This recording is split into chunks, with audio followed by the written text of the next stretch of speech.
Finalmente llega el esperado testigo estrella de la Fiscalía. Les estamos hablando, obviamente, del ex abogado de Trump, Michael Cohen, quien sube al estrado para hablar sobre su papel en el pago de $130,000 a Stormy Daniels. Aileen, esta tenía la intención de garantizar el silencio de la actriz de películas para adultos sobre una supuesta aventura con el exmandatario. Desde Nueva York, Rolman Vergara nos dice qué tan crucial es su testimonio. Muy buenos días, Rolman. Adelante, un día súper esperado por todos en este juicio. Buenos días. Gracias, buenos días.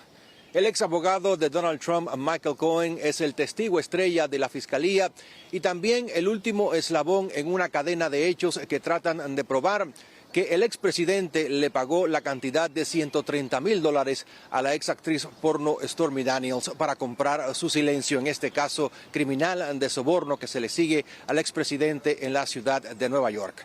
Del bolsillo de Cohen habría salido este dinero para comprar el silencio de Daniels y que este escándalo no influyese en la campaña presidencial de 2016. Recordemos que el pasado viernes la ex secretaria de Trump declaró en la Corte Criminal que en 2017 Cohen y Trump se habían reunido en la oficina oval para discutir cómo se le devolvería este dinero a Cohen. Ahora, la defensa tratará de desacreditar a Michael Cohen, quien no solamente se ha declarado culpable de cargos federales, sino también que ha cumplido cárcel por mentir en esta situación. ¿Qué dicen los expertos acerca de Michael Cohen? Escuchemos. El abogado que es el estrella testigo es un abogado que trabajaba para Trump, pero Trump lo votó y tuvo mucho conflicto con él. El abogado mismo fue preso por problemas de fraudes, etcétera, y mentiras. Así que el testigo estrella de Donald Trump es él mismo un delincuente criminal. Gracias al abogado por esa opinión. Ahora también el presidente Trump ha dicho que otra vez es una trama del Partido Demócrata para evitar que él asuma la presidencia una vez más en noviembre. Vamos a escuchar lo que dijo el expresidente. I've come here from New York, where I'm being forced to endure a Biden show trial, all done by Biden, carried out by that's right, all being done by him, carried out by radical Democrat district attorney. You know who he is? Fat Alvin. Lo próximo que sigue en el juicio de Trump es la declaración probablemente del mismo expresidente, algo que sinceramente los analistas no creen que sea prudente, y después deliberaciones del jurado. Es lo que tengo desde Nueva York. Rolman Vergara para La Voz. Regreso ahora contigo. Gracias, Rolman. Lo cierto es que ya estamos entrando a la quinta semana en este juicio y se espera que lo máximo que pueda durar sean 8 semanas. Así que estamos muy cerca de ver ya el final. Gracias.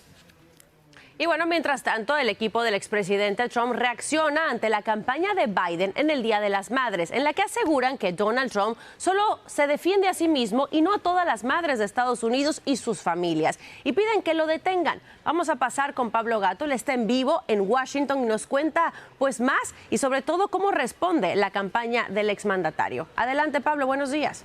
Hola, muy buenos días. Aunque no lo vean a mis espaldas, tengo el Capitolio porque hay una manta de niebla, pero lo que no desaparece en Washington son las controversias políticas, ni siquiera el Día de la Madre. Y Trump criticó un anuncio de Biden en el Día de las Madres, donde Biden básicamente dice: la importancia de las elecciones es alta para todos, pero en especial para las madres que sufrirán si gana Trump. Paren a Trump. Si Trump gana, las madres que realicen un aborto serán castigadas, y también habló de crédito para niños y licencia pagada para las madres. Y Trump fue muy crítico con este anuncio en el Día de las Madres y respondió: qué triste y cobarde existencia tiene Biden en su campaña para hacer un anuncio tan repugnante en un día tan alegre como el Día de las Madres. Pero las críticas de Trump fueron mucho más allá de este anuncio. Escuchemos lo que dijo.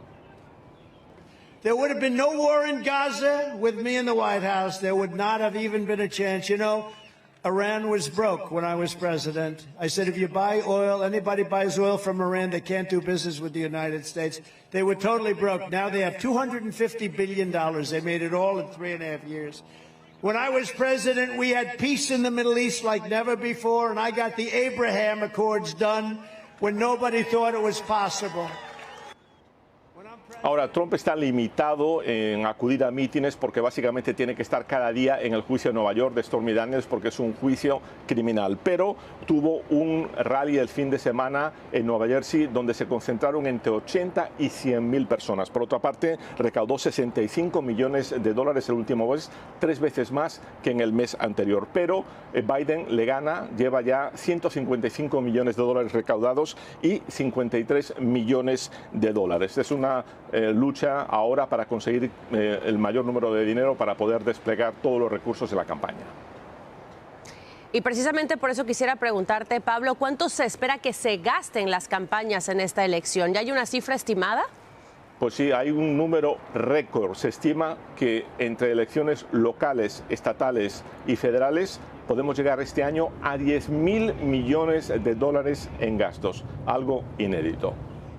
Una cifra sumamente alta, como dices, rompiendo récord. Pablo, muchísimas gracias por este reporte desde la capital del país. Continuamos con este tema, pero ahora de manera interna en los Estados Unidos, porque las protestas pro-palestinas a las afueras de algunas universidades del país han causado caos y arrestos en las últimas semanas. Inclusive, universidades como Columbia han tenido que cancelar o hacer más pequeñas sus ceremonias de graduación. Sin embargo, centros de estudio como el College de Pomona en California decidieron continuar con sus ceremonias, pero las manifestaciones también siguen y algunas han presentado violencia. Juan Carlos González nos trae todo lo que sucedió. Adelante, Juan Carlos. ¿Qué tal? Gracias, muy buenos días. Bueno, pues estamos aquí en las afueras del Shrine Auditorium, aquí prácticamente en el centro de Los Ángeles y de hecho muy cerca de la Universidad del Sur de California. Bueno, lo que pasó aquí es que se cambió la ceremonia de graduación del Pomona College, el cual queda aproximadamente 40 millas de aquí de donde nos encontramos, y se cambió la ubicación precisamente para evitar que hubiera algún tipo de manifestación o algún tipo de disturbio. Bueno, pues sin embargo, eso no se pudo lograr. Déjenme mostrarles todavía lo que están. Eso que vemos ahí son las barreras que fueron puestas por las autoridades para tratar de contener a los manifestantes y para llevar un mayor control. Estas siguen todavía aquí en pie. Lo que pasó es que llegaron aquí los manifestantes en pro de Palestina y pues trataban de entrar por la fuerza al Shrine Auditorium, lo cual no fue posible. Es por eso que llegaron pues varios agentes, aproximadamente 100 agentes de la policía de Los Ángeles, y trataron de mantener el orden. Se salieron un poquito las cosas de control, pero vamos a escuchar qué es lo que nos dice este agente de la policía. Escuchemos. Hubo un grupo que vino a quejarse y por la mayoría del tiempo fue pacífico, pero de repente empezaron a bloquear las calles y empezaron a pegarles a unos individuos. Entonces les dijimos que se vayan. No queríamos tener conflicto con ellos. Cuando vinieron por aquí estamos tratando de evitarlo, pero cuando el individuo le pegó a uno de los oficiales, pusieron alrededor del nuestro, entonces tuvimos que usar fuerza para empujarlos. Cabe señalar que una persona fue detenida bajo cargos de haber agredido precisamente a un agente de la policía de Los Ángeles, pero también hubo situaciones en otras partes de los Estados Unidos, por ejemplo en la Universidad Duke, pues ahí hubo manifestaciones, especialmente cuando el actor Jerry Seinfeld pues subió al estrado para dar unas palabras, y esto es porque él se ha manifestado en favor de Israel. Esto molestó a algunas personas. De hecho, varias personas se salieron en protesta porque lo invitaron y por obviamente lo que estaba diciendo el actor Seinfeld. Por mi parte es todo desde Los Ángeles. Regreso ahora con ustedes allá a los estudios. Muchísimas gracias, Juan Carlos, por ese reporte desde la ciudad de Los Ángeles.